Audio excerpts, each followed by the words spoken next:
நாடாளுமன்றத்தில் மத்திய பட்ஜெட் ஜூலை 23ஆம் தேதி தாக்கல் செய்யப்பட உள்ளது.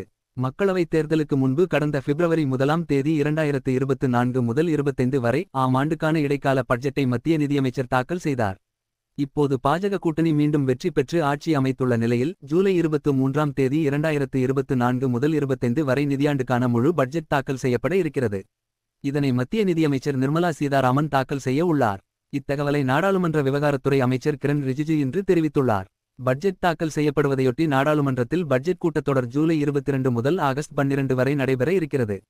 நடப்பு 2024 முதல் 25 வரை நிதியாண்டுக்கான பட்ஜெட்டை தாக்கல் செய்வதன் மூலம் மத்திய நிதியமைச்சர் நிர்மலா சீதாராமன் தொடர்ந்து 7வது முறையாக தாக்கல் செய்ய உள்ளார். பட்ஜெட்டில் பிரதமர் மோடி தலைமையிலான 3வது மத்திய அரசின் பொருளாதார திட்டங்கள் வெளிப்படும் என எதிர்பார்க்கப்படுகிறது.